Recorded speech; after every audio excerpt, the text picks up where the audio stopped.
Good evening, story lovers who aren't afraid to look deeper. Welcome back to the Nocturnal Historian, the place where we dig up the uncomfortable truths hidden in history. Tonight, we're going into a topic many think they know, but few really examine closely. Forget for a moment the perfect statues and epic tales that make these gods seem larger than life. Forget the romanticized, sugar-coated versions Hollywood and popular culture have sold us.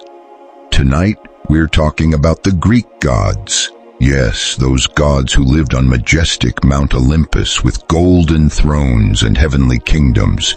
But we're not here to praise them. No, friends. Tonight, we're stripping away their divine shine to reveal a truth that might surprise you. In many ways, the Greek gods were worse than humans. They were moody, vengeful, immoral, and honestly, often pretty pathetic. The ideal image we have of them is a cover-up hiding their real behavior. Greek mythology, with all its tragedies, dramas, and feats, is much more than just entertaining stories. It's a complex set of lessons.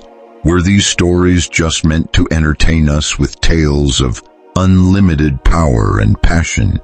Or did each story of jealousy, betrayal, and divine punishment carry a warning, a lesson about the dangers of absolute power, unchecked pride, and the darkest sides of those who think they're above everyone else? The Greeks didn't believe these myths out of simple ignorance. For them, these stories had a social purpose. They explained the unexplainable, the thunder from Zeus, the waves of Poseidon, love and war, but also acted as a mirror, reflecting human virtues and especially our flaws. Through their gods' actions, ancient people explored ideas like justice, fate, right and wrong, and the consequences of uncontrolled emotions. These myths were their first big dramas, their first insights into human nature, and their first warnings about the dangers of unlimited power. Tonight, we'll see just how dark those reflections really were. Get ready. What we uncover will challenge everything you thought you knew about these Olympian gods. In this video, we'll honestly expose the moral failings of these so-called superior beings.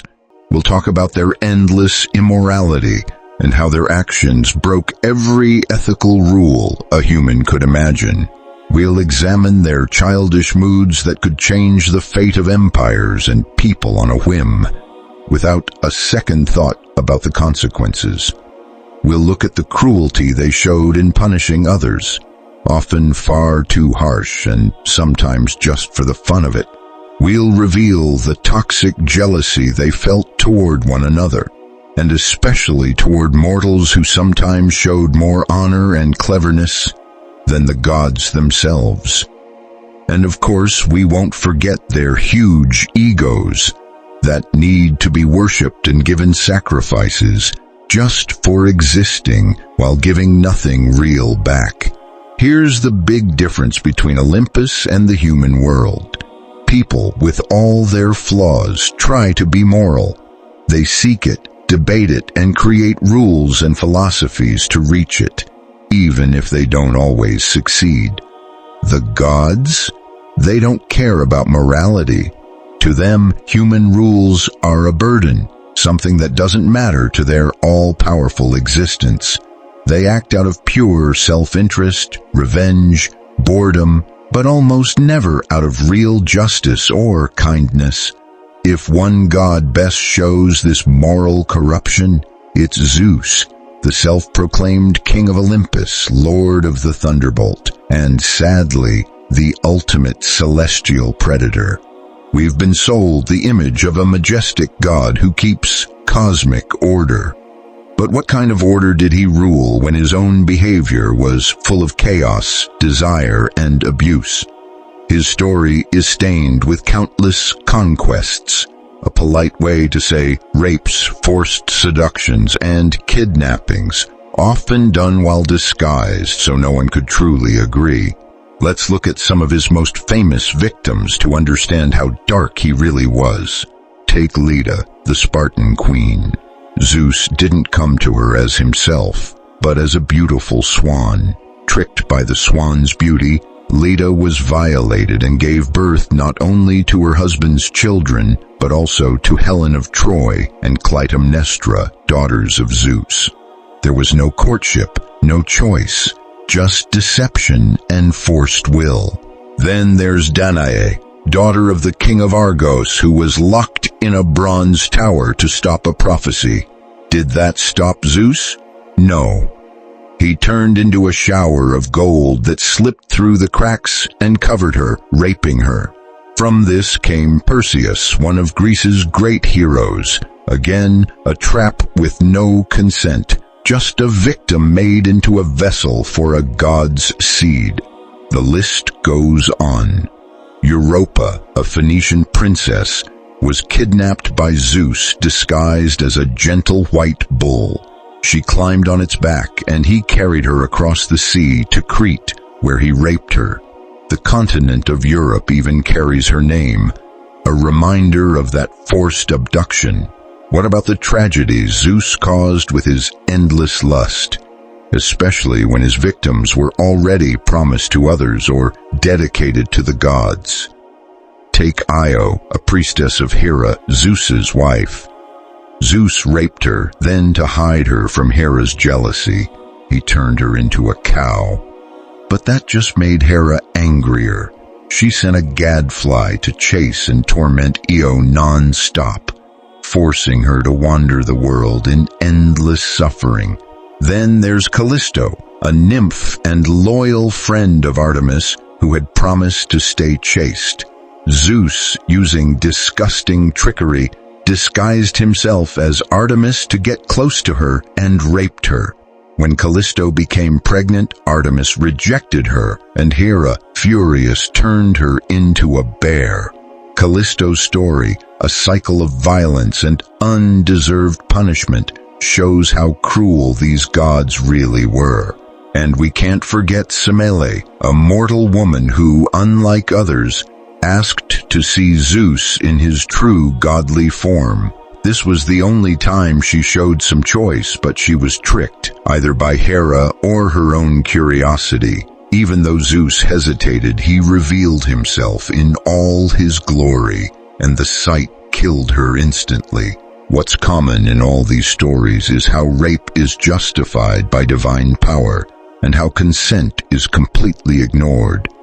For Zeus and the other gods, desire was law. Their godhood gave them total immunity. There were no courts to judge them, no morals to hold them back. Their actions weren't about love, they were about power. They violated people's autonomy, destroyed innocence, and caused pain that often lasted for generations, all to satisfy a god's endless appetite. Now, a quick but important note. Love in ancient Greece was very different from how we think about it today. For us, romantic love is about equality, respect, and consent. But for the Greeks, love, or eros, desire, passion, was often an overwhelming force, almost like an illness that could take over both gods and humans. Relationships, especially between men and women, were often more about reproduction and social arrangements than romance. Marriages were mostly economic and social deals, not unions of affection. Women had very few rights. They stayed mostly at home and had little say in public life. Fathers arranged marriages with husbands-to-be, and women had almost no choice. In this male-dominated culture, the idea of sexual consent, as we understand it today, barely existed. This doesn't excuse Zeus's actions, but it helps explain why the Greeks could portray their top god behaving this way without seeing it as a contradiction. Their myths reflected, and sometimes exaggerated, the power imbalances that already existed in their society. Still, even by those standards, Zeus stands out as a serial predator, a god with unlimited power who used it to satisfy his basic desires, no matter the suffering he caused. The Greek gods showed no mercy when it came to causing pain. Zeus represented unrestrained lust. His wife Hera embodied the darkest side of jealousy and vengeance. She ruled with terror over her husband's lovers and illegitimate children. Though she was queen and protector of marriage, she was often humiliated by Zeus's cheating. Yet, instead of punishing Zeus, she took out her anger on his victims, showing a cruelty that was just as bad. Look at Heracles, the greatest Greek hero. He was Zeus's son with a mortal woman, Alcmene, but Hera hated him from birth. She tried to kill him as a baby by sending poisonous snakes. Luckily, he was strong enough to fight them off. Throughout his life, Hera made him crazy at times, including one episode where he killed his own wife and kids. Because of this, he had to do the famous 12 labors, nearly impossible tasks meant to destroy him. Hera's hate was endless and unfair. Heracles was innocent of Zeus's crimes. We already talked about Io, the priestess turned cow, who was forced to suffer for years because of Hera's jealousy. Hera put the cow under the watch of a monster with 100 eyes, then sent a giant gadfly to bite and chase her non-stop, from Greece to Egypt, making her life an endless torture, all because Zeus desired her. And we can't forget Leto, a Titaness pregnant with Zeus's twins, Apollo and Artemis. Hera, furious, forbade her to give birth on any land under the sun, making her wander endlessly in pain. Leto only found a home on the small, empty island of Delos, which wasn't considered part of the earth. There, after a long, painful labor, she gave birth to 2 powerful gods. This punishment, aimed at a pregnant woman and her unborn children, shows Hera's cruelty. It wasn't justice. It was meant to cause the most suffering possible. The role of women in Greek myths, shown through Hera, is complicated and tragic. She's often seen as a victim of Zeus's constant cheating and abuse of power. Her pain and humiliation are real. But instead of confronting Zeus directly in a way that works, she becomes a tormentor of other women, who were just as much victims as she was. Hera's anger is aimed at the weakest, showing a cruelty and lack of empathy that makes her almost as bad as Zeus. She doesn't seek justice, only relief by causing others to suffer. On Olympus, powerful women could be just as ruthless as men, using their power not to protect or bring justice, but to spread fear and pain. This shows once again that being a god didn't mean being moral. Often it meant being even worse than humans. Don't think moral corruption was only a problem with the older gods of Olympus. The next generation, Apollo and Artemis, Zeus and Leto's famous twins, showed that cruelty and vanity were part of being a Greek god, often shown with coldness. Apollo, god of light, music and prophecy, could be as bright as he was cruel. Artemis, the virgin huntress, was protective but also ruthless. Let's start with Daphne, a forest nymph who suffered Apollo's endless chase. Apollo was struck by a golden arrow that made him madly in love, while Daphne got hit by a lead arrow that made her reject him completely. He chased her without stopping until she begged her father, the river god Peneus, to save her. He turned her into a laurel tree just as Apollo caught up, but Apollo didn't take no for an answer. His desire was a command, and the only way for Daphne to keep her freedom and purity was to give up her human form. This story isn't just about Apollo's obsession. It shows the brutal truth about divine pursuit, how a mortal's only escape was losing their own identity. The god's will was forced on the body and the freedom of others. Then there's the dark story of Marsyas, a satyr who dared to challenge Apollo to a music contest. Marsyas was a brilliant flute player, so good that Apollo, god of the lyre, felt threatened. The deal was the winner could do anything to the loser. Apollo, with the help of the muses, won, often using tricks or intimidation, and punished Marsyas brutally. He skinned Marsyas alive, ripping the satyr's flesh off his bones. This horrible torture shows Apollo's sick vanity and his total intolerance for anyone challenging his status, especially in music, his domain. Divine arrogance collected its debts in the worst way. Finally, there's the scary myth of Niobe, queen of Thebes, who made the fatal mistake of pride, boasting that she had 14 children, 7 sons and 7 daughters, far more than Leto, mother of Apollo and Artemis, who had only 2. The twins responded quickly and harshly. Apollo killed all 7 of Niobe's sons while they practiced sports or prepared for battle. Artemis killed all 7 daughters at home. The massacre was complete. Broken by grief, Niobe was turned into a stone statue that cried forever. This story is a brutal example of endless divine revenge. A totally over-the-top punishment wiping out a whole family just for bragging. It shows that for the gods, offending their pride was a crime punishable by total destruction. Let's pause to think about how beauty and cruelty connect in Greek culture, especially in these gods. Apollo and Artemis were said to be supernaturally beautiful with perfect bodies and godly powers, but they were also capable of extreme cruelty.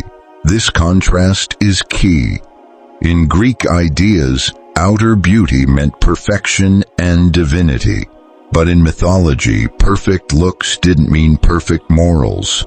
Their stunning appearance and huge power let them get away with cruelty humans couldn't even imagine. They were beautiful but scary, admired but feared. This teaches a darker truth. Unlimited power, even wrapped in beauty, can corrupt deeply. Beauty became a tool to intimidate and hide ugliness. The gods on Olympus weren't examples of good behavior. They were warnings of how vanity, envy, and anger, left unchecked, lead to destruction and terrible suffering. We've talked about crimes of passion and jealousy, but there's an even more dangerous force behind the gods' wickedness: pride or hubris. Usually, hubris is seen as a human sin. Mortals who dare challenge the gods or think they're equal get punished badly. But the real irony? The gods themselves were the biggest champions of hubris. Their huge power made them immune to punishment, but didn't stop their massive egos. They were the ultimate arrogant beings. Take the story of Athena and Arachne, which shows the pettiness of the goddess of wisdom and war. Arachne was a young mortal from Lydia, famous for her amazing weaving. Her skill was so great people came from everywhere to see her tapestries. Even nymphs were said to watch her work. Arachne's sin wasn't challenging a goddess outright, but maybe thinking her talent was all her own, not from the gods.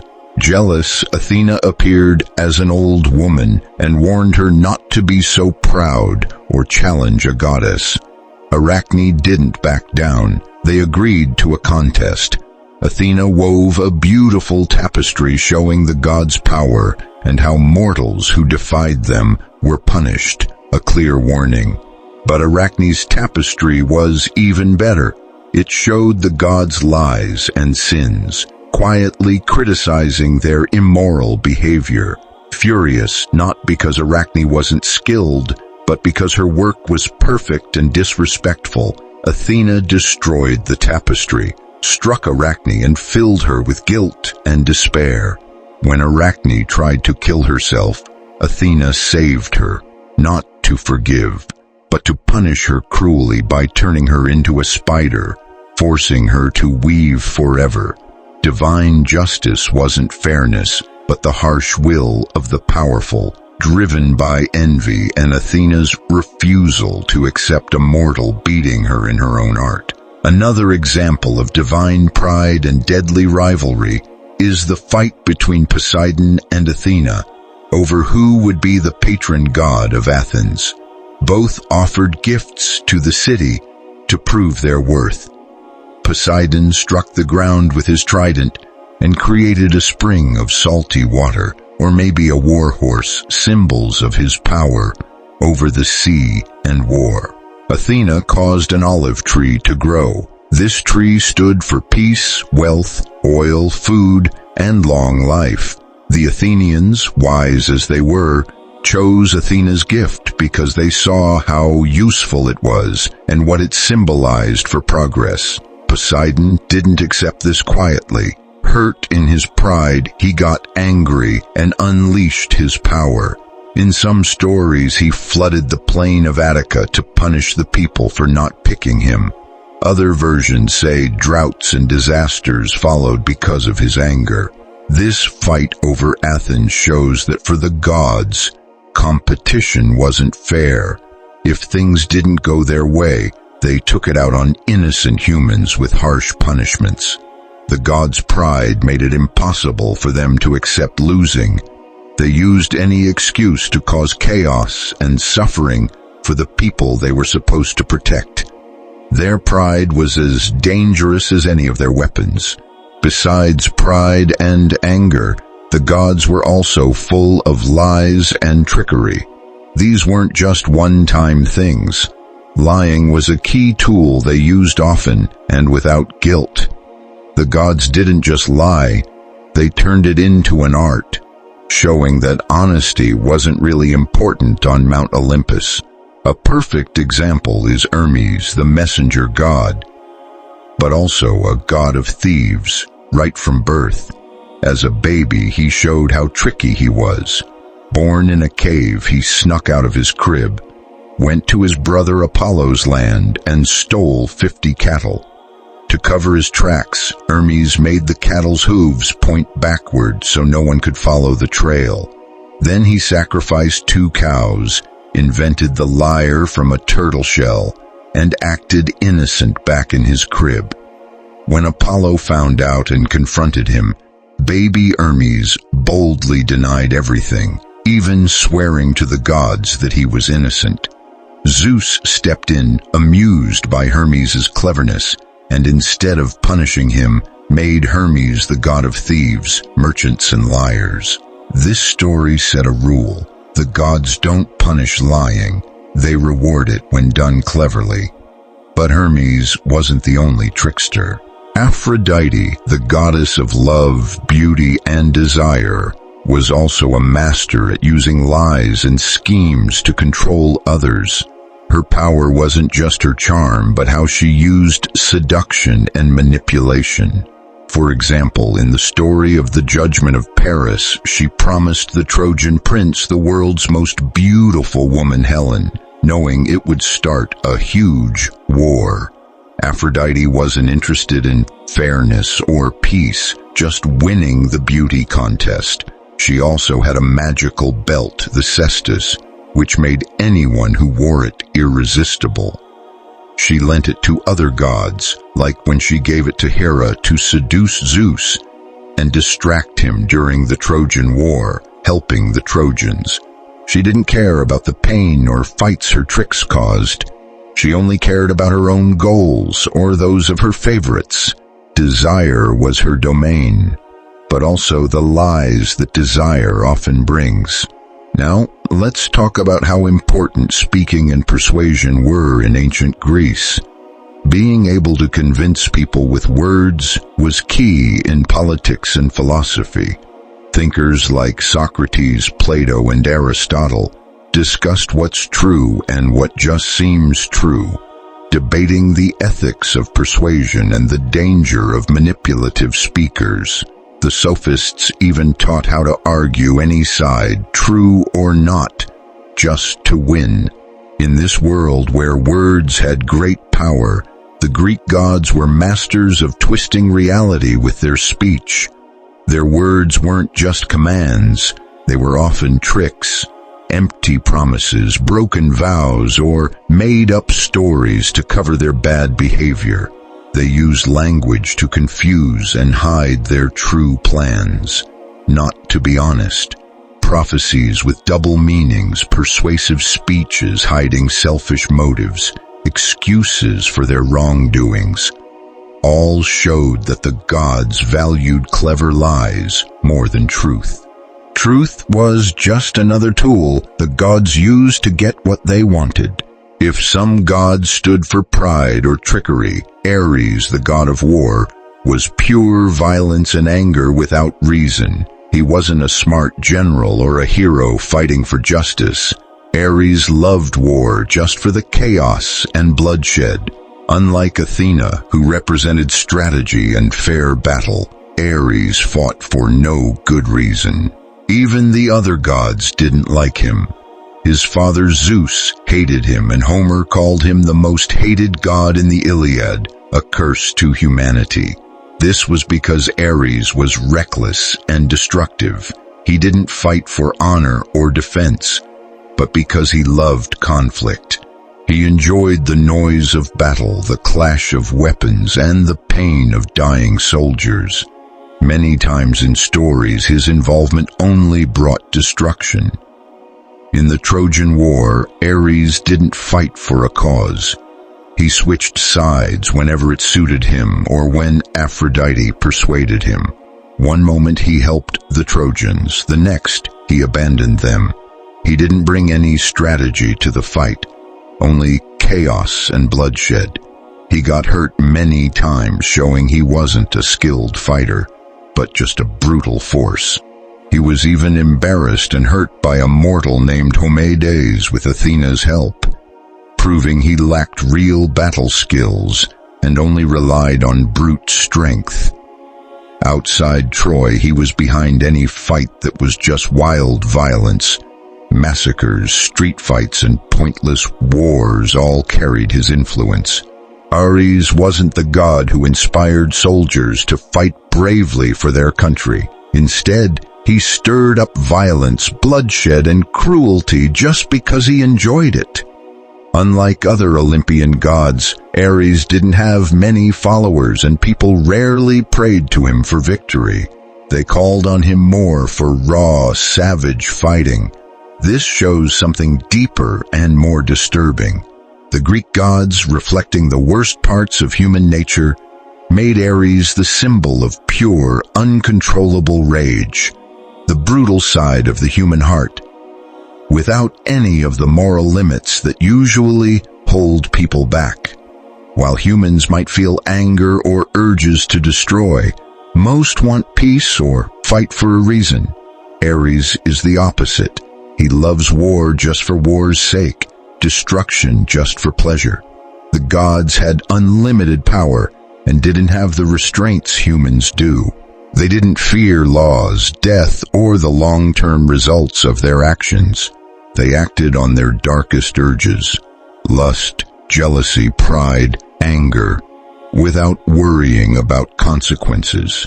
In that way, they weren't better than humans, just bigger, more extreme versions of our flaws, without any desire to be good or change.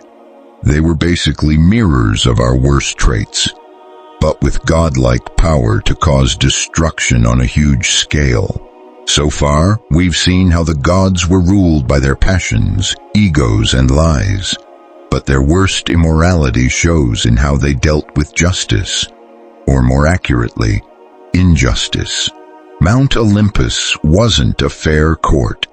It was a place where gods punished people in ways that were harsh, cruel, and often eternal, especially if those people dared to challenge the gods or help humanity. No story shows this more clearly than the tragedy of Prometheus. Prometheus, whose name means the foreseer, truly cared about humans. He felt sorry for them living in ignorance, cold, and darkness. He decided to defy Zeus, the king of the gods. Zeus had chosen to keep fire away from humans, maybe to keep them weak and dependent. Moved by love for humans, Prometheus sneaked up to Olympus, or the sun's chariot, stole a spark of fire from Hephaestus's forge, or Apollo's chariot, and hid it inside a hollow fennel stalk to bring back to mankind. Fire was the start of civilization. It helped people stay warm, cook food, and make tools. Arts and crafts grew, and progress followed. But to Zeus, this wasn't a gift. It was a direct challenge to his authority, breaking the order he wanted to control. Zeus punished Prometheus with cruelty that would last forever.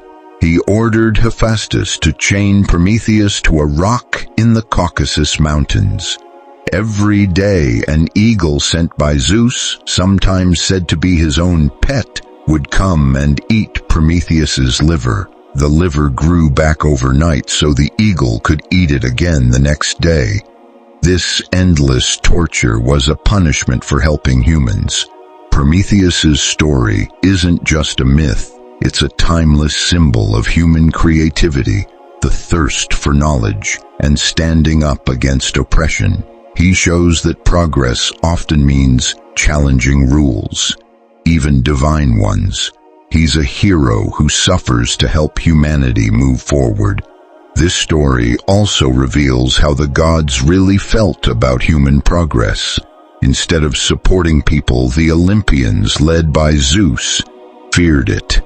They worried knowledge and skills would make humans too powerful and independent, able to challenge the gods themselves. They wanted humans to stay weak and controlled, not free and thriving. Prometheus's fire wasn't just a tool. It was freedom, the power to decide their own future. That scared the gods. So Prometheus's punishment wasn't just for stealing fire, it was for giving humans power and defying the gods' control. An act of great kindness was met with endless cruelty, showing that on Olympus, compassion was a crime and power was a form of tyranny. The gods' cruelty wasn't just for big rebellions like Prometheus's. They also punished humans harshly for small offenses, with punishments far worse than the crime. Olympus took pleasure in handing out endless suffering for minor wrongs. Take Sisyphus, king of Corinth, as an example. He was clever and tricky, even fooling the gods. His biggest crime wasn't a grand rebellion, but cheating death twice. First, he chained Thanatos, death, so nobody could die, causing chaos. Ares freed death and sent Sisyphus to the underworld. But Sisyphus told his wife not to do the proper funeral rites, so he complained to Hades and Persephone. They let him return briefly to punish her, but instead of going back, he enjoyed life's pleasures. When Hermes finally forced him back, Zeus and Hades gave him a cruel, endless punishment, rolling a huge boulder uphill, only for it to roll down just before the top, forcing him to repeat forever. This shows how the gods lacked mercy. Their punishments didn't aim to teach lessons or be fair, only endless torture with no hope. Another tragic example is Tantalus, son of Zeus and king of Lydia. His crimes were worse than Sisyphus's, but his punishment was just as cruel. He was invited to the gods' feasts, but stole nectar and ambrosia to give to humans or brag about being related to gods. His worst sin was testing the gods' all-knowing nature by killing his own son, Pelops, and cooking him into a stew to trick the gods, hoping they wouldn't notice. Only Demeter, distracted by grief, ate a shoulder. The gods brought Pelops back to life, But for Tantalus they gave a cruel punishment in the underworld. He stood in water up to his neck, under branches full of delicious fruit. Whenever he tried to drink, the water would disappear. Whenever he reached for the fruit, the branches would lift out of reach. He was trapped with endless hunger and thirst, surrounded by what he wanted but could never have. This clever punishment was meant to mock his huge pride and disrespect for the gods.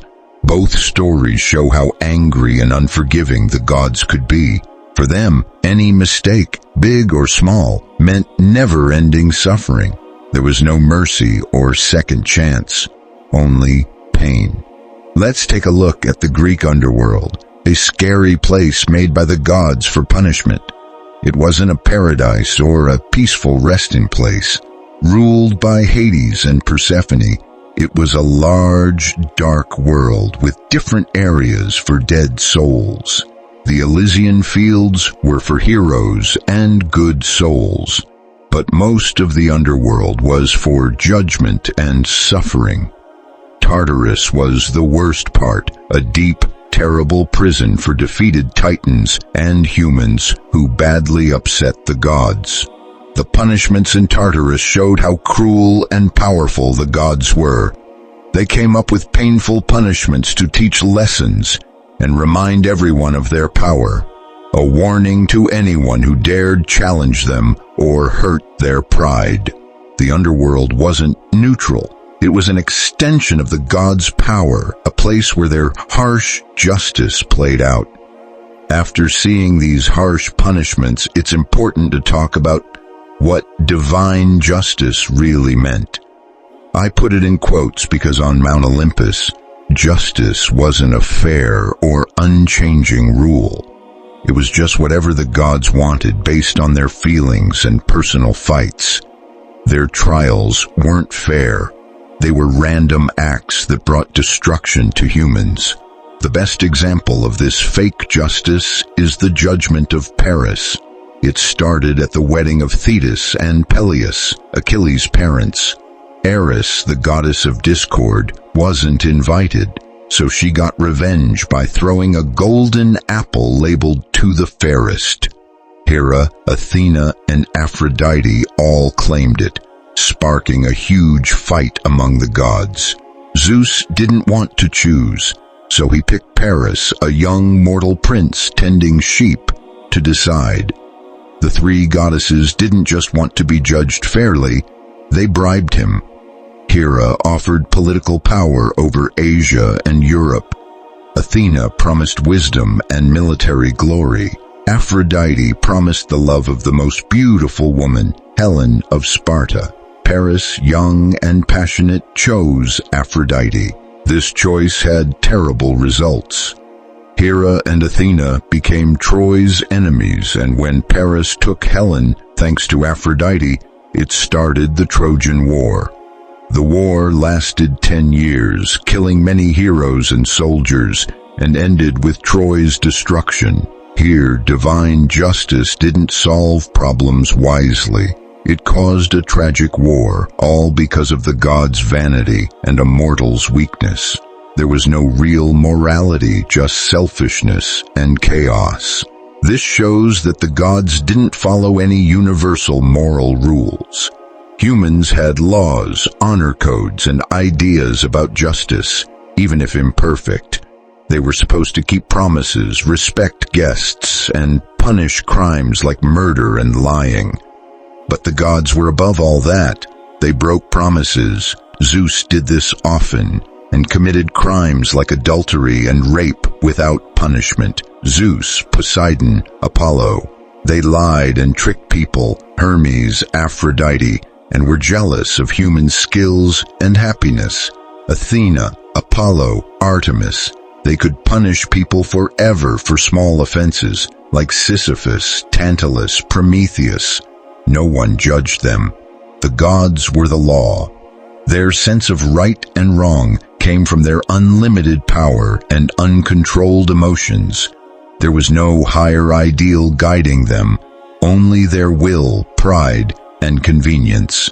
So Olympus's justice was blind and unpredictable, used to keep power, express anger, and boost egos, not to bring balance or help humans. They were terrible judges. To understand why the gods were like this, we need to look at their family history. The Greek gods weren't perfect. They came from a long line full of violence, betrayal, and family murder. This is the story of Cronus's family, where each generation took power by destroying the last. It starts with Uranus, the sky god, the first ruler. His partner was Gaia, the earth, and they had the Titans. But Uranus was cruel, afraid of being overthrown, or maybe just disgusted. He trapped his children inside Gaia, causing her great pain. Gaia, tired of this, pushed her kids to rebel. Only one dared act, Cronus, the youngest Titan. Armed with a sickle Gaia gave him, Cronus waited for the right moment. When Uranus came to be with Gaia, Cronus attacked and cut off his genitals, throwing them into the sea. From Uranus's blood came the Furies, giants, and ash tree nymphs, beings tied to revenge and violence. This was the first violent power grab in Greek mythology, a brutal family betrayal. Cronus took the throne. But power didn't calm Cronus. He was even more paranoid than Uranus. A prophecy said one of his kids would overthrow him. To stop this, Cronus did something even worse. When his children were born to Rhea, his sister and wife, he swallowed them whole as soon as they were born. Hestia, Demeter, Hera, Hades, and Poseidon were all swallowed alive by their own father. Their mother, Rhea, desperate to save at least one child, came up with a plan with Gaia. When Zeus was born, she hid him in a cave on Crete and tricked Cronus by giving him a stone wrapped like a baby, something the hungry Titans swallowed without suspecting a thing. So Zeus grew up in secret, cared for by nymphs and kept safe, while his siblings stayed trapped inside their father. When Zeus was grown, with help from Metis, who gave Cronus a special potion, Zeus forced his father to vomit up his brothers and sisters in the opposite order he had swallowed them. This violent rebirth was just the beginning of a big war called the Titanomachy. It was a 10-year fight between the young Olympian gods led by Zeus and the older Titans. In the end, the Olympians won and sent Cronus and most of the Titans down to the deep prison of Tartarus. This history of violence and betrayal is not just a side story. It's the very base of Olympian society.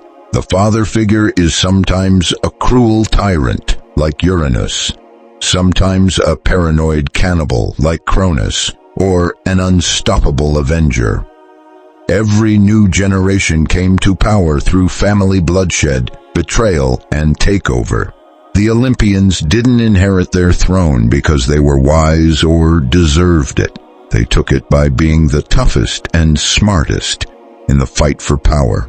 So how can we expect these gods to be moral when their whole existence was built on family betrayal? Their flaws aren't just little mistakes. They come from a violent origin story. If you're watching this, I hope you've already subscribed to the channel. I'm Nighttime Scribe, and my goal is to build a big community of people who love the night and love learning. Thousands of people around the world share this desire to understand more about the past, so they can understand themselves better and live richer lives. I always say, knowing history is key to not repeating past mistakes. So take a moment, subscribe, and share this video with other knowledge lovers. And if you want to show extra support, know that I'm deeply grateful just for sharing this time with me. Now, let's keep going with the story.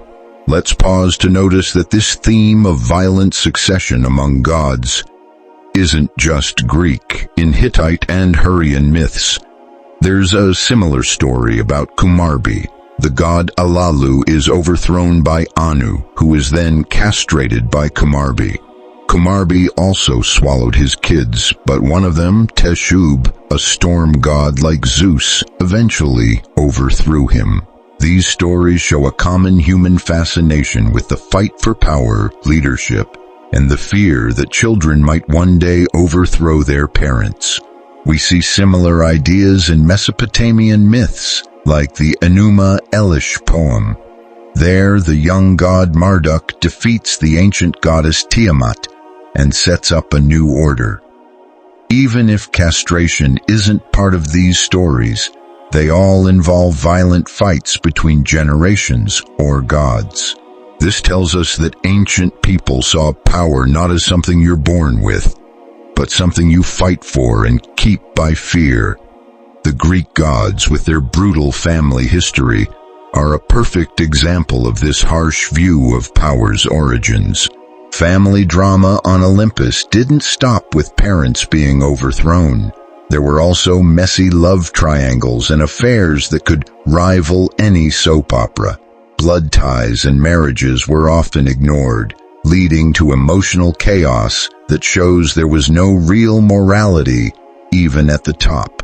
The most famous case is Aphrodite and Ares, the ultimate lovers. Aphrodite, goddess of love and beauty, was married to Hephaestus, the hard-working but ugly god of the forge.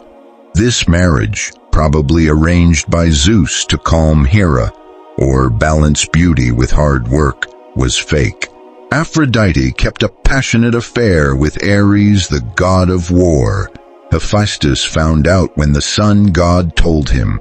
To get back at them, Hephaestus made an invisible, unbreakable net and caught Aphrodite and Ares naked in bed.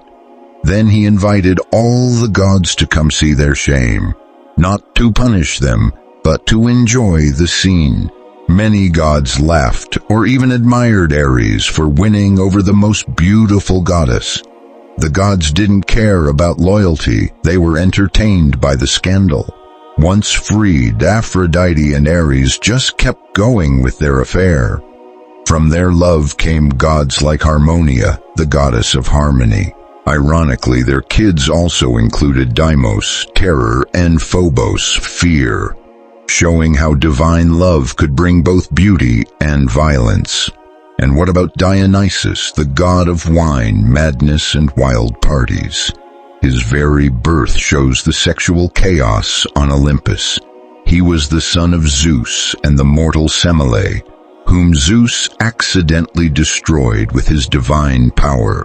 Zeus saved Dionysus by sewing him into his thigh until he was ready to be born. This strange birth marked Dionysus as a god who breaks rules and stirs up chaos. His followers, Maenads and satyrs, held wild celebrations, dancing and drinking wine, reaching a frenzy that blurred the lines between civilized and wild. Dionysus didn't bring order or rules. He brought chaos and the freedom to express primal urges. While his cult could bring spiritual insight, it could also turn into violent, wild rituals with no control, showing a side of Greek gods that valued chaos over control. Let's take another quick look at sexuality in ancient Greece. Was it freedom or chaos? For the Greeks, sexuality wasn't seen as sinful or wrong like in later cultures. Back then, certain things were just part of life. Relationships between men and younger boys, like the teacher-student bonds seen in some Greek cities, were accepted and sometimes even admired, especially in settings like Spartan military training or Athenian philosophical gatherings. Being naked in art and sports was totally normal and not something to be ashamed of. But this freedom didn't mean there were no rules. Society had its expectations, especially for women and marriage, to make sure kids were recognized as legitimate. Even though stories often show gods committing rape as if it were just part of the drama, in real human laws it was a serious crime. But on Mount Olympus, none of those rules applied. The gods acted however they wanted when it came to sex. No consent, no loyalty, no respect.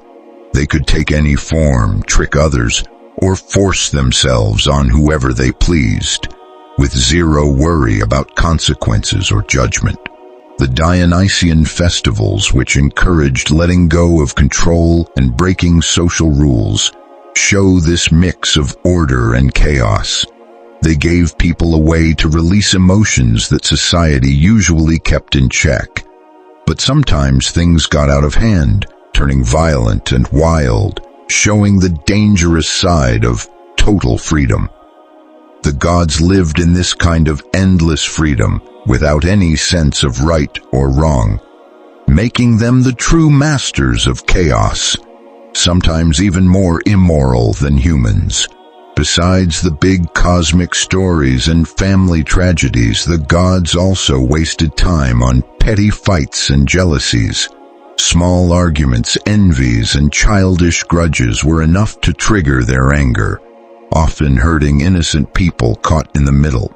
Their incredible powers were often paired with surprisingly small-minded behavior.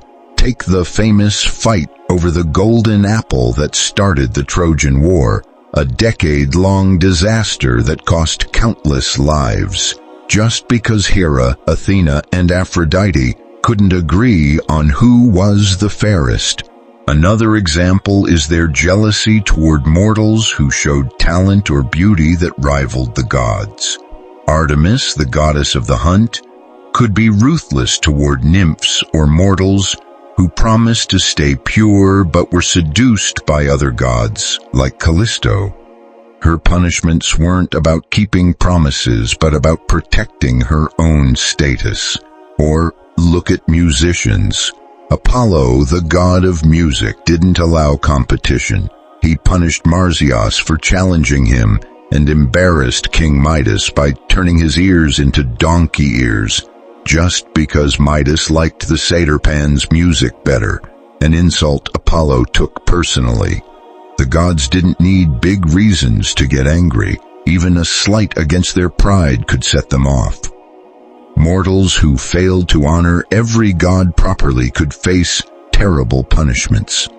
The gods saw even small mistakes or oversights as serious offenses and reacted like spoiled kids throwing tantrums. So, were these gods just powerful, selfish children? Watching how they acted, it's hard not to think so. They had incredible strength and immortality, but lacked the emotional maturity, empathy, or responsibility you'd expect from beings with such power. Their feelings were raw and out of control: anger, jealousy, lust, vanity, and they acted like toddlers who thought the world should revolve around them, and every frustration must end in a meltdown. There was no self-control, no long-term thinking for the greater good, only immediate wants and revenge over any insult. Their childish fights, combined with their limitless power, caused huge disasters for humans. This is a clear reminder that power without wisdom or morality is the worst kind of tyranny. We've talked about the gods' selfishness and cruelty toward each other and ordinary people. But their cruelty was even worse when it came to their own kids, the heroes. These demigods, born from gods and mortals, weren't treated kindly.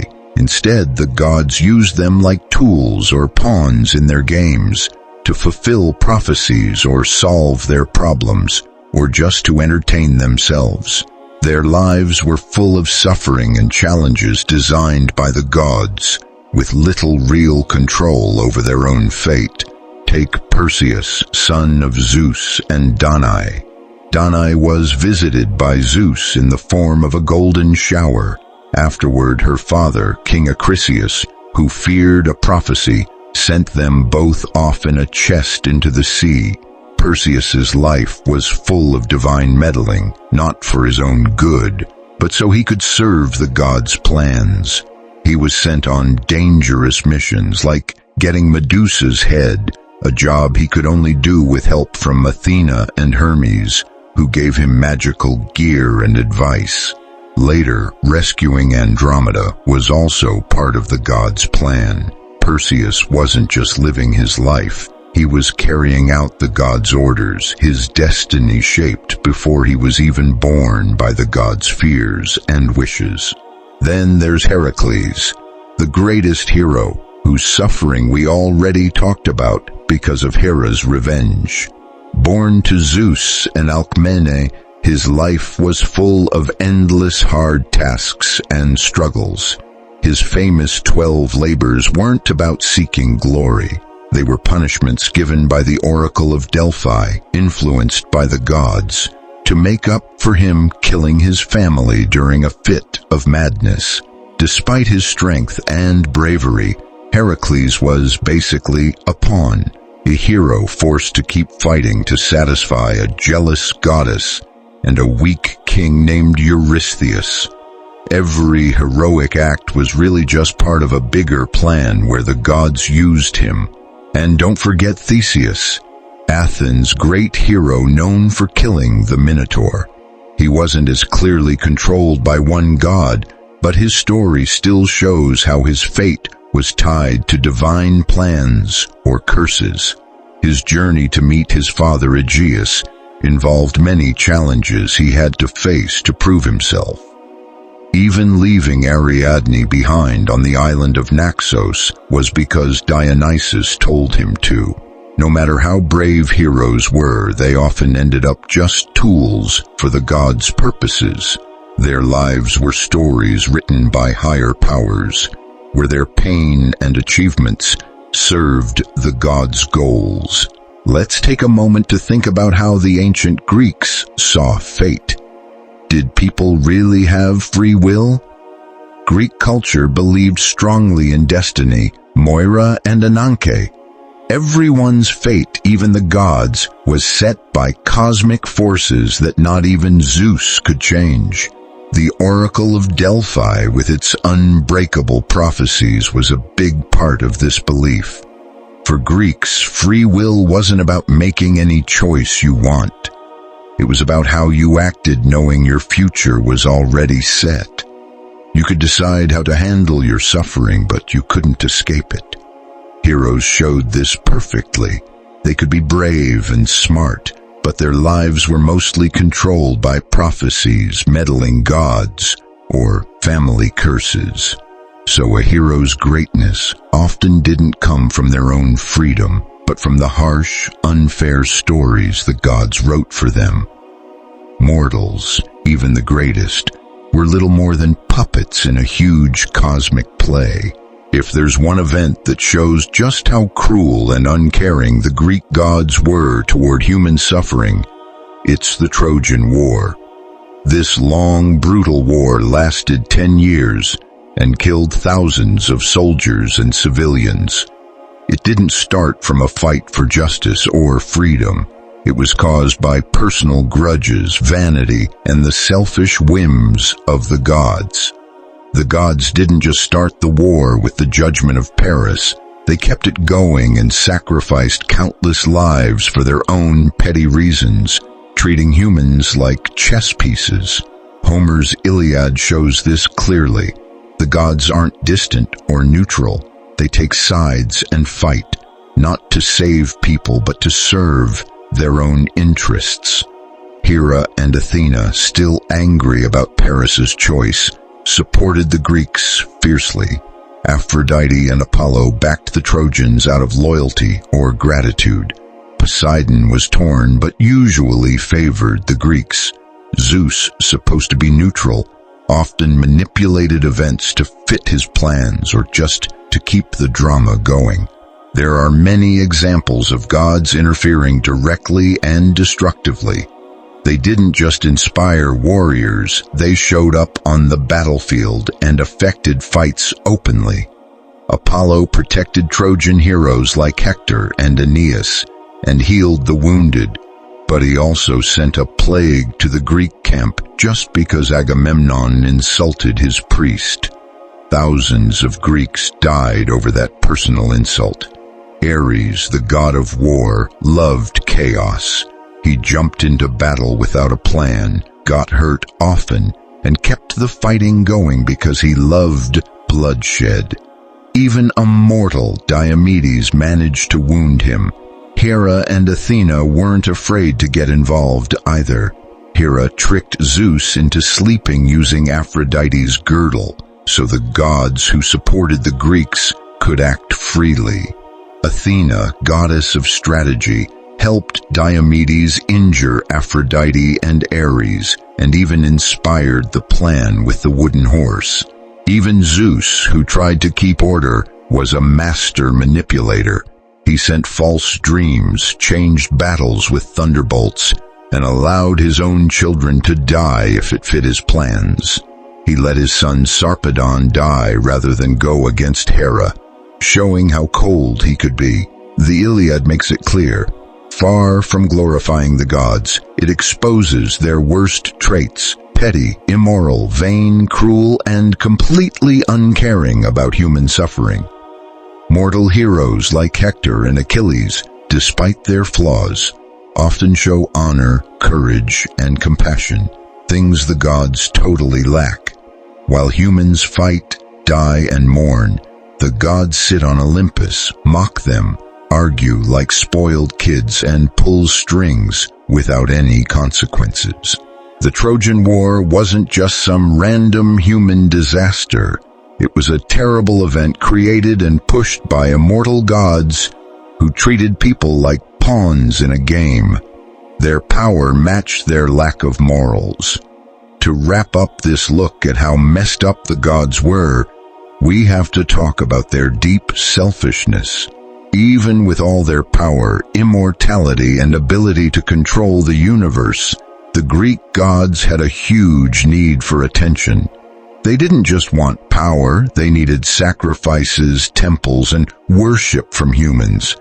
They demanded respect and even fear, showing they depended on people's belief in a way that made them kind of pathetic. Myths are full of stories where gods got angry if people forgot to honor them. If a king didn't sacrifice to Artemis for a good harvest, his kingdom might get hit by a plague. If a hero bragged without giving credit to the gods, they could be driven mad or even die. Giving offerings, building fancy temples, and joining rituals weren't just religious duties. They were ways to keep gods with fragile egos happy. This need for recognition makes you wonder, did the gods rely on humans believing in them? In a way, yes. Even though they were immortal and powerful, their influence, and maybe even part of their power, like the smoke from sacrifices or the food and drink they enjoyed, seemed linked to human worship. A god forgotten by people was a god losing importance. They didn't crave love, but validation. They needed people to recognize their power. Worship fueled their cosmic ego. If people stopped believing, it wasn't just disrespect, it was a personal insult. This shows religion as a kind of deal. I give to you, so you give to me. The relationship between humans and gods wasn't about unconditional love or spiritual connection. It was a trade. People gave sacrifices, prayers, and built temples. In return, they expected protection, good crops, victories, or kids. If the people kept their part, the gods were supposed to help. If the gods failed, people might stop worshiping them or feel betrayed. This system shows the gods were selfish business partners, not caring protectors. Their love or help always came with strings attached, making their religion less about virtue and more about fear and favors. Even though they looked powerful, the gods needed mortals whom they often looked down on to keep their status. After all this, the big question is, what can we learn from these moody, often cruel gods? The answer is simple. Greek gods are not role models. They aren't examples of good morals or spiritual leaders like many modern religions see divinity. Instead, they warn us about power without responsibility. Because they're immortal, they faced no real consequences. They could act on every jealous whim or desire for revenge without punishment. Their family history, from Uranus's castration to Cronus eating his kids and Zeus taking over, is one long story of violence and betrayal. Their ideas of love, justice, and devotion were mostly about deals or didn't exist at all. We saw how Zeus was a predator, Hera a cruel tormentor, Apollo and Artemis capable of terrible cruelty, Ares full of blind rage, and Hermes and Aphrodite masters of trickery. Their justice was unfair, punishments harsh, and compassion missing. Heroes were just tools in their games, and the Trojan War was a cruel whim that cost thousands of lives. Even their need for worship showed their selfishness, making them dependent on the faith they often scorned. In the end, the Greek gods mirror humanity's worst traits, magnified. They remind us what happens when unlimited power meets no wisdom, empathy, or ethics. Greek myths aren't just interesting stories, they're deep lessons about the dangers of power. True greatness isn't about living forever or brute strength. It's about controlling your flaws, acting with justice and kindness, and taking responsibility for what you do. Things mortals often showed more than the gods on their high, dysfunctional throne. This harsh view of the gods wasn't just storytelling, it sparked one of history's biggest shifts, the search for a human-based ethics separate from the whims of gods. And here's a key question. Were Greek thinkers like Socrates, Plato, and Aristotle reacting to these immoral gods? Definitely. Philosophy in ancient Greece, especially in Athens, can be seen as a direct response to the gods' unfairness and cruelty, or at least a strong alternative to religious unpredictability. If myths showed the gods as driven by passion and ego, philosophy went the other way, looking for reason, virtue, and justice as universal truths people could find and live by without needing the gods' approval. Socrates, famous for saying, "Know thyself," encouraged people to examine their own lives and beliefs. His way of teaching, the Socratic method, aimed to define ideas like justice, piety, virtue, and wisdom, not based on what the gods did, but through logical thinking and conversation.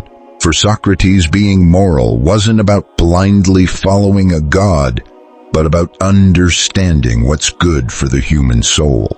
In fact, he was accused of disrespecting the gods because he questioned traditional beliefs. Plato, his student, took this idea further. In his writings, Plato often criticized how Homer showed the gods, saying those stories weren't good lessons for young people. In his vision of a fair society, described in the Republic, morality came from pursuing eternal ideals like good and justice, not from myths. Virtue was something inside the soul that could grow through reason, very different from the unpredictable moods of the Olympian gods. Aristotle focused on virtue ethics, saying true happiness comes from living a virtuous life by developing good character and finding balance between extremes. Qualities like wisdom, courage, and self-control had to be built through reason and habit, qualities you rarely saw in the gods. These philosophers weren't trying to excuse the gods' behavior, they wanted to go beyond it. They were building a system of human ethics independent from the unpredictable gods. They understood that if morality depended on gods as selfish and changeable as those on Olympus, there would be no stable guide for how people should behave. Justice couldn't just be whatever Zeus decided in a fit of anger, and love couldn't be whatever Aphrodite twisted out of jealousy. Virtue had to be universal, based on human reason, and something everyone could apply. So, while myths explored the extremes of human nature through larger-than-life gods, Greek philosophy was a conscious response to that. It offered a way for people to find their own moral compass without looking to Olympus, a place that was more like a dark mirror reflecting all the flaws they wanted to overcome. Despite all the gods' flaws and bad behavior we've talked about, Greek myths still have a powerful legacy. They've survived for thousands of years in art, stories, and language. From Shakespeare's plays to Wagner's operas, from Renaissance statues to Hollywood movies, names like Zeus, Hera, and Athena still pop up everywhere. Our everyday language even borrows from these myths. Words like Pandora's box, Achilles' heel, Oedipus complex, and narcissist. But why do we keep being fascinated by gods who are so flawed, even worse than us? The answer is in their imperfection. Greek myths don't give a clear path to being good or saved like other religions do. Instead, they hold up a mirror showing the messy, complicated, and flawed parts of human nature, but blown up to divine size. The gods are pure drama. In them, we see unlimited anger, wild lust, bitter jealousy, silly vanity, and cruel cruelty, all unleashed without the limits of death or social rules. They don't offer easy comfort. Instead, they give a raw, honest look at what happens when power comes without responsibility. Their immortality didn't make them perfect. It made them forever prone to the same mistakes and bad habits that haunt humans. Maybe that's why we keep coming back to their stories. They let us explore our own flaws on a huge and safe stage. They push us to think about ethics, justice, and free will, because the gods, with all their power, often didn't have those qualities themselves. They remind us that being good is a choice we have to make ourselves, because there's no perfect god to copy. We've seen how the gods punished people harshly for pride or disobedience, but their cruelty went even further. Sometimes, instead of just punishing, they turned people into horrible monsters that spread fear. Many of the scariest creatures in Greek myths weren't born evil. They were living examples of the gods' cruelty, jealousy, or lust, created on a whim or as a result of the gods' twisted justice. Medusa is the most famous example of this. She wasn't born a monster. According to the story, she was once a beautiful priestess of Athena, devoted and, importantly, a virgin. Her beauty caught the eye of Poseidon, the god of the sea, who, driven by lust and without caring about consent, raped her right inside Athena's temple. What happened to Medusa wasn't just terrible, it was unfair. After Poseidon violated her in Athena's temple, you'd think Athena would punish Poseidon, the one who did wrong, but no. Instead, Athena turned her anger on Medusa, the victim. In a twisted act of justice, Athena blamed Medusa for the temple's desecration and for being too beautiful. She transformed Medusa into a monster.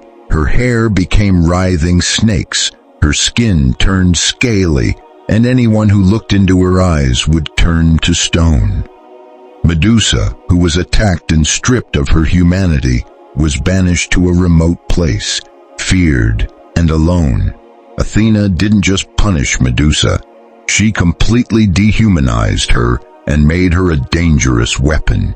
In the end, the hero Perseus, with Athena's own help, killed Medusa by cutting off her head. Medusa's life, from beauty to monster to death, was a tragic chain of suffering caused by the gods' cruel whims. This kind of story, where monsters are created through divine punishment or offense, shows up again and again. Take the Minotaur, the creature with a bull's head and a man's body, trapped in the labyrinth of Crete.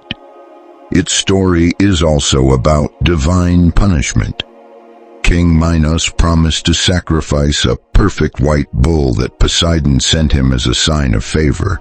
But Minos liked the bull so much he kept it and sacrificed a different one instead. Poseidon was furious. Instead of punishing Minos directly, he cursed Minos' wife, Pasiphae, making her fall madly in love with the bull. Driven by this unnatural desire, Pasiphae turned to the clever craftsman Daedalus, who built her a hollow wooden cow so she could be with the bull. From this disturbing union came the Minotaur, a half-man, half-bull monster. This creature wasn't born evil, but was a living reminder of Minos' disrespect and lies to the gods. To hide his shame and trap the monster, Minos had Daedalus build the labyrinth, a complicated maze where the Minotaur was kept and fed with human sacrifices, young Athenians sent as tribute. The Minotaur story shows how merciless the gods were in punishing mortals, dragging innocent family members into their cruelty. The gods didn't just punish Minos, they forced his wife into a twisted fate and condemned their child to a horrible life as a monster locked away in a maze. This kind of divine cruelty wasn't limited to Medusa and the Minotaur. The Greek gods, in their harsh creativity, filled the world with many strange and frightening creatures, often born from unnatural unions arranged by the gods or created as punishments. These monsters weren't just obstacles for heroes to fight. They were scars showing the gods' arrogance and lack of care for life. Consider the Chimera, a terrifying mix of goat, lion, and serpent with a fiery breath. Described in Homer's Iliad and Hesiod's Theogony, the Chimera was the child of two primordial monsters, Typhon and Echidna. Though not created as a punishment for a mortal, the Chimera embodied chaos, destruction, and fear, the kind of disorder the gods either caused or allowed.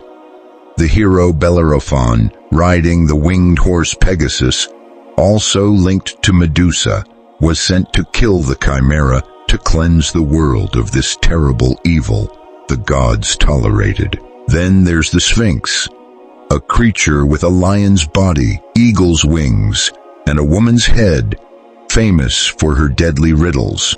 According to different stories, the gods, sometimes Hera, sometimes Ares or Dionysus, sent the Sphinx to punish the city of Thebes. She sat by the road, asking travelers a riddle. What walks on 4 legs in the morning, 2 legs at noon, and 3 legs in the evening? Anyone who couldn't answer was eaten. The Sphinx wasn't just a scary monster. She was a tool of divine punishment, a physical and mental curse the gods placed on Thebes for some offense. The Sphinx didn't want justice. It wanted suffering and death through a cruel game. Oedipus was the only one who solved its riddle and ended its reign of terror. The fact that the gods used a creature like the Sphinx to punish an entire innocent city over a simple riddle shows how cold and calculating they could be. Stories like those of the Sphinx, Medusa, and the Minotaur show how the gods' cruelty took shape in creating terrifying monsters, whether from Athena's anger, Poseidon's lust, or Hera's punishments. The gods didn't hesitate to twist life itself, turning victims into tools of terror or living reminders of their vengeance. These monsters prove that the moral rules on Olympus were basically non-existent. With unlimited power, the gods could commit the worst acts and most creative, cruelties without feeling guilt or compassion. If mortals wanted guidance or truth, they turned to the Oracle of Delphi. Located on Mount Parnassus inside Apollo's temple, Delphi was called the center of the world, the place where God spoke to humans through the Pythia, the priestess who gave prophecies. People from kings to farmers made pilgrimages there, seeking answers about their future, war, marriage, or founding cities. But here's the troubling question. Did Delphi really give honest advice, or was it just another way for the gods to manipulate people and their fates for their own secret reasons? The answer leans toward the gods using Delphi as a tool. The prophecies were famous for being vague and confusing. They gave poetic but cryptic answers that only made sense after disasters had already happened. This wasn't a mistake. It was on purpose. The gods used this unclear language to keep control and make sure they always looked right. No matter what happened, it could be explained as the prophecy's true meaning. A perfect example is King Croesus of Lydia. Before fighting the Persian Empire, he asked Delphi for advice. The oracle said, "If you cross the Halys River, you will destroy a great empire." Croesus thought that meant he would win. Confident, he crossed the river, only to lose his own empire to Cyrus the Great. The prophecy was true, but its cruel ambiguity ruined Croesus. The gods didn't give advice to help people. They gave verbal traps to enjoy human drama and tragedy. Another example is Aegeus, king of Athens and father of Theseus. He asked how to have a son, and the Pythia warned, "Don't loosen the foot sticking out of your wineskin before you get home, or you'll die of grief." Aegeus didn't understand the riddle, which was a hidden warning about his future meeting with the princess of Troezen. He took it literally, loosened his wineskin too soon, which led to Theseus's birth, but also to Aegeus's death from grief when he thought his son was dead. Divine wisdom was more like a puzzle, and failing to solve it had deadly consequences. The Oracle of Delphi, Apollo's voice, was less about helping people and more about making sure the gods' cruel plans played out. Prophecies weren't there to guide mortals but to control events. The gods loved the suffering caused by people misunderstanding their words, feeding on the drama they created. Their truth was twisted to serve their power games and love for tragedy. If confusing prophecies were one kind of cruelty, the story of Oedipus is the cruelest example of divine sadism through fate. Oedipus's story isn't just a human tragedy. It shows how the gods, through prophecy, condemned a man to horror, even before he was born, with no way out despite his desperate efforts. It started when the oracle warned King Laius of Thebes and his wife Jocasta that their son would kill his father and marry his mother. Horrified, they ordered the baby abandoned on a mountain with his feet tied, hence the name Oedipus, meaning swollen feet. So he would die. But fate, or the gods' cruel plan, had other ideas. A servant took pity and gave the baby to a shepherd, who brought him to Corinth. Raised by King Polybus and Queen Merope, Oedipus never knew the prophecy. One day, a drunk man told Oedipus he wasn't really Polybus's son. Worried, Oedipus went to Delphi and got the same terrible prophecy. Trying to avoid his fate, he left Corinth, only to meet and kill a man at a crossroads in a fight, unknowingly killing his real father Laius. Later, he came to Thebes, where the city was terrorized by the Sphinx. Oedipus solved the riddle, freeing the city. The grateful Thebans made him king and gave him Jocasta's hand, his real mother. Oedipus ruled and had children with Jocasta until a plague struck Thebes. Apollo's oracle said it was punishment for Laius's murder. When Oedipus investigated, he found out the truth. He was the killer, and Jocasta was his mother. She hanged herself, and he blinded himself with her brooches, condemning himself to exile and misery.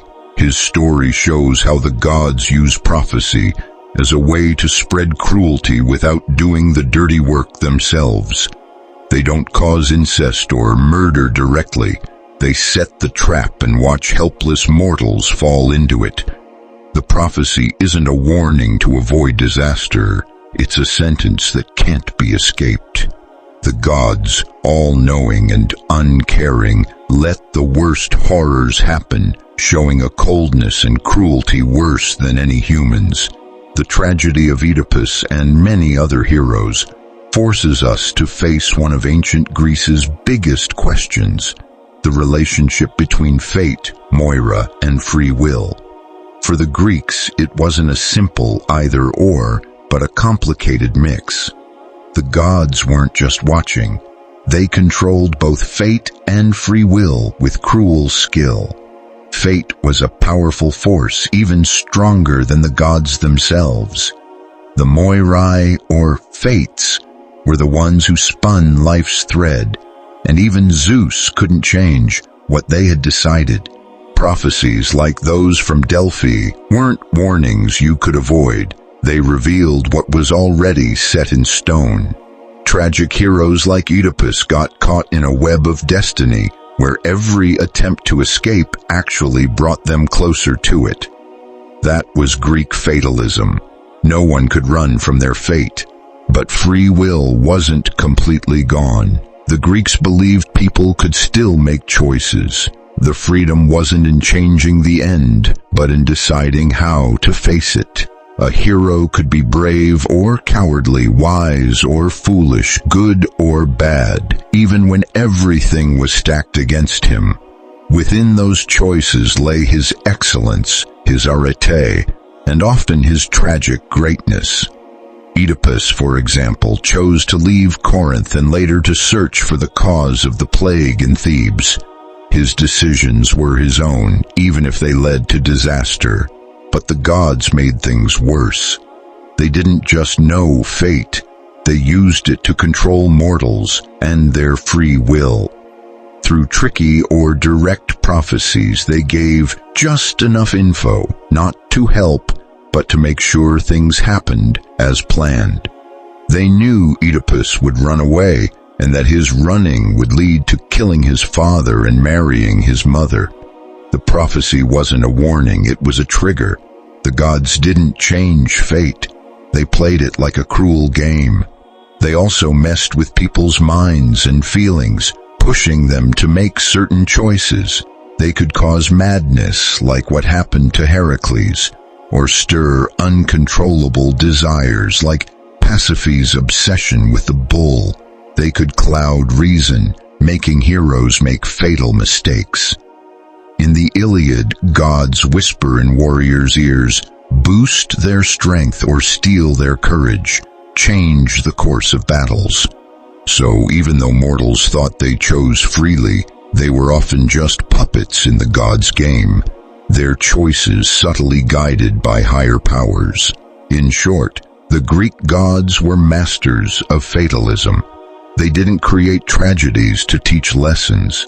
They did it to satisfy their own revenge, whims, or entertainment. Mortals could only choose how to respond to a trap already set, while the gods watched without caring as disaster unfolded.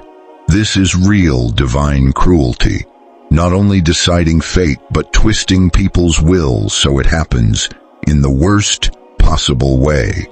We've seen Zeus's crimes, Hera's revenge, Apollo's deadly pride.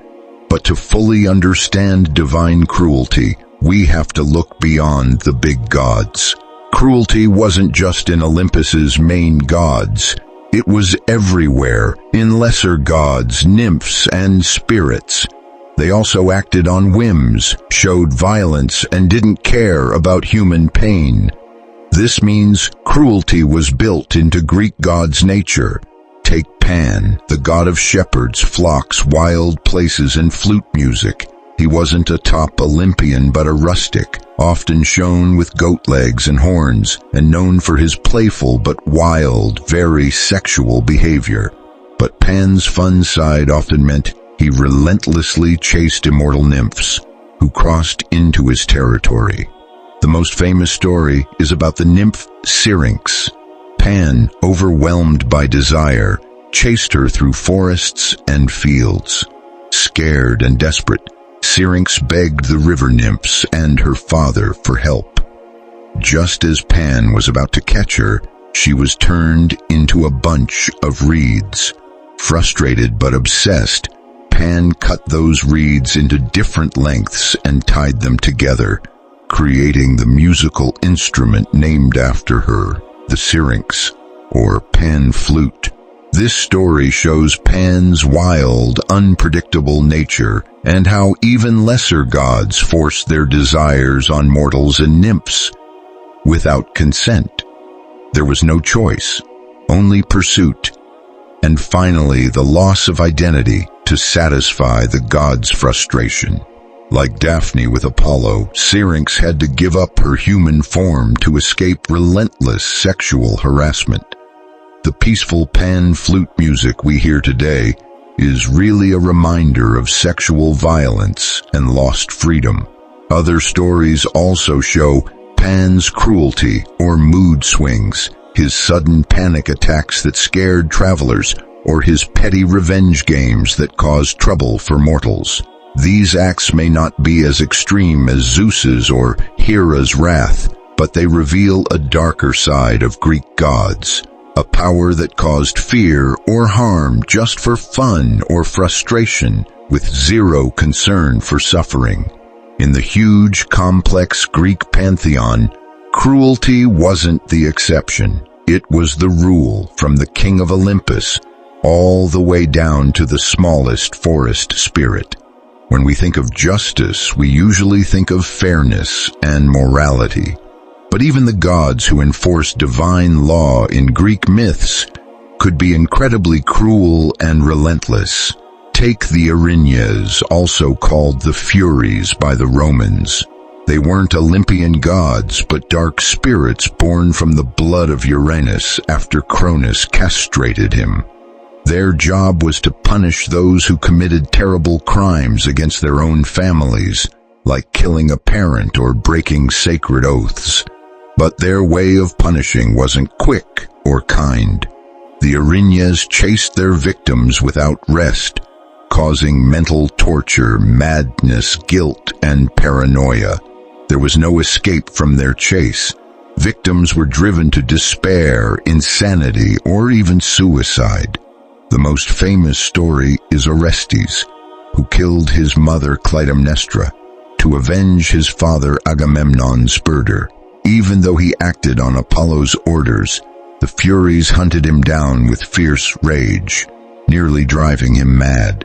Only when Athena stepped in and held a trial did Orestes finally find peace. The Erinyes then transformed into the Kinder Eumenides. But originally, they were the purest form of brutal, unforgiving justice, punishment without mercy until new laws took over. Going lower in the divine ranks, we find Hecate, a Titan goddess connected to magic, witchcraft, ghosts, crossroads, and the night. Unlike the dramatic Olympians, Hecate ruled the darker, mysterious parts of Greek religion.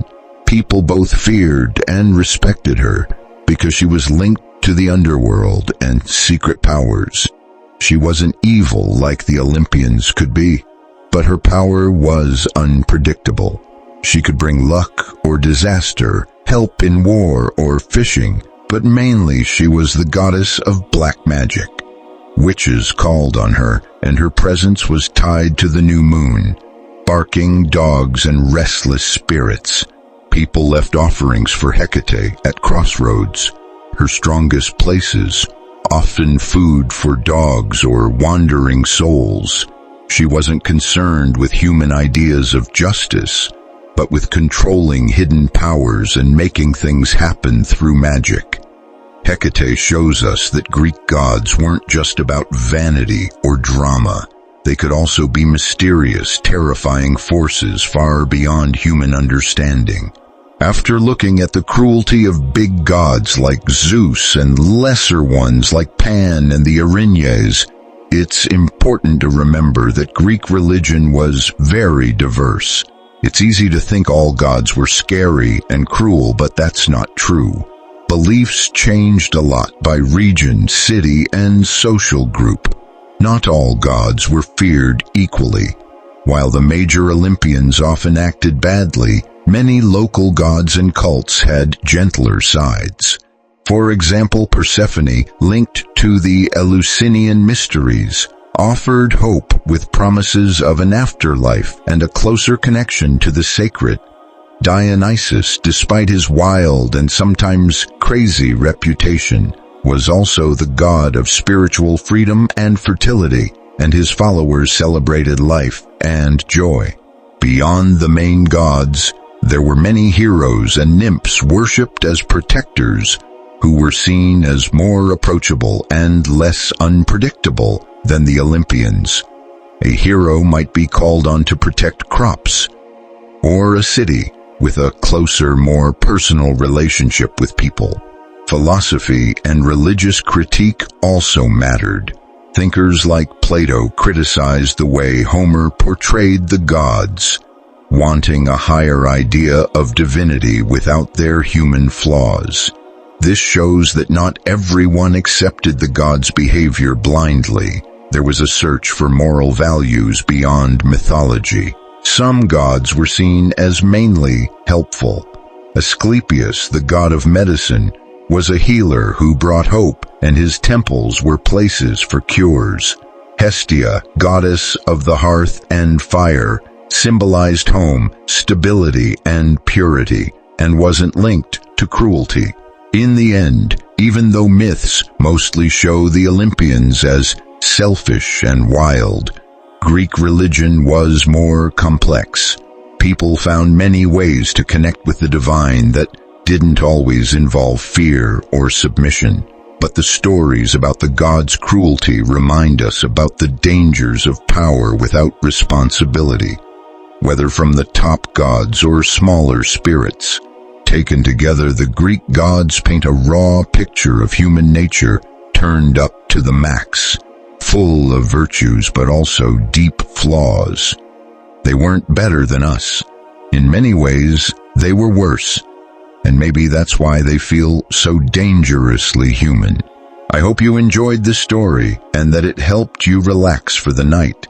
This is Nighttime Scribe, your companion for those sleepless nights. If you liked the story, please leave a like and subscribe to join this community of curious night owls. Thanks for listening. Until the next adventure.